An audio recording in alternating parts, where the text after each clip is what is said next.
Hello hi नमस्कार मु सुचिस्मिता आपण मानक स्वागत करुँची सुचि पिंकी किचन को। आज मु आपण मानक सुजी उपमा तैयारी करी देखेबी जोटा कि एटा बालेश्वर स्टाइल सुजी उपमा मु आज आपण मानक तैयारी करी देखेबी। एटा आपण माने चटनी सहित खाई परबे, नडिया चटनी कि बुट डाल चटनी सहित खाई परबे, बहुत ही टेस्टी होता है। हेतु मु केठी किछि परिवा को काटिकी रखी नेछि। मु एठी गोटे गाजर, दुईटी आलू, ग्रीन मटर किछि परिमाण लो, दुईटी पियाज, बीन्स किछि परिमाण लो, किछि फूलकोबी।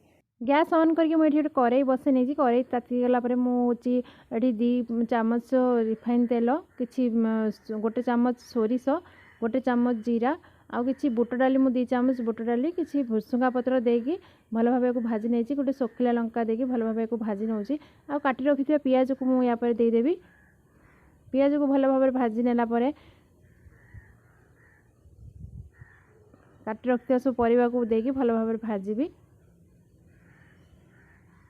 किसी कंचा लंका मुझे यूज कर 2टी कंचा लंका मुझे काटिकी रखी थी, से पियाज सहित कंचा लंका पकईकि भल भाव भाजी नेबी।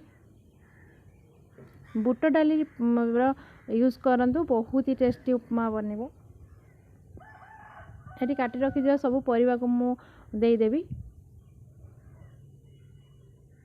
फूलकोबी, बीन्स, गाजर, आलू, ग्रीन मटर ये सब मुझे भल भाव लुण हल्दी देकी भाजी नेबी। मुझे 300 ग्राम सुजी उपमा बनाऊँगी, से ऑलरेडी सुजी को मु गोटे चामच रिफाइन तेल देकी भाजिकी रखी देइछि। प्रथमे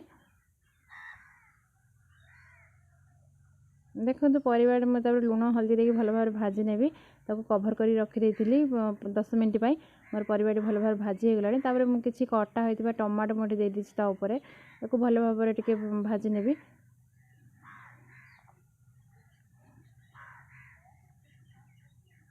तापर किसी काटी रखी धनिया पत्र को देदेवी।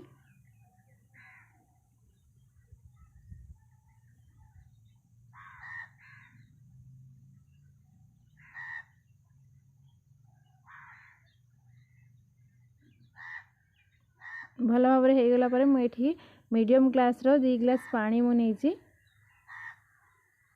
देखो पानी टी मु कभर करने भी भल भाव पानी फुटीगला मुझे चीनी यूज करी। मुझे गोटे चामच चीनी यूज करी। जेहेतु बालेश्वर स्टाइल मो उपमा बनाऊे, बालेश्वर स्टाइल उपमा टे मीठा उपमा बनाती।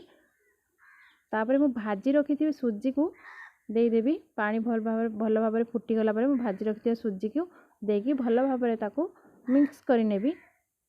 जब सुजी मुंडा रही भल भाव मिक्स हो। देखो केमिति मिक्स करुची।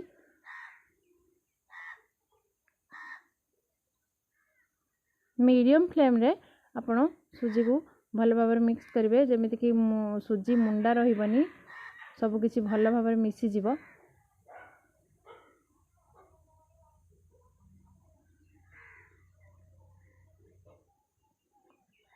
या को आपण चटनी सहित खाइबे, नडिया चटनी सहित कि बुट डाली चटनी सहित।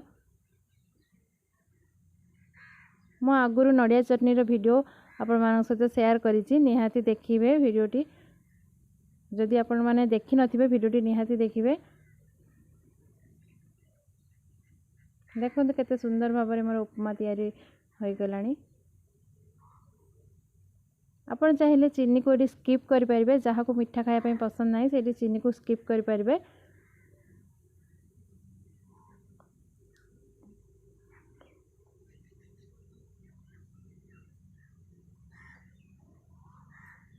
गरमा गरम प्रस्तुत हो गला। देखंतु सुजी उपमा।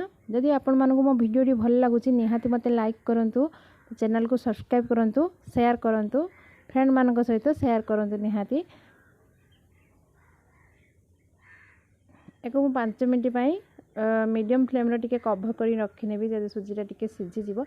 देखंतु हमर प्रस्तुत हो गला गरमा गरम सुजी उपमा, बालेश्वर स्टाइल सुजी उपमा। नमस्कार।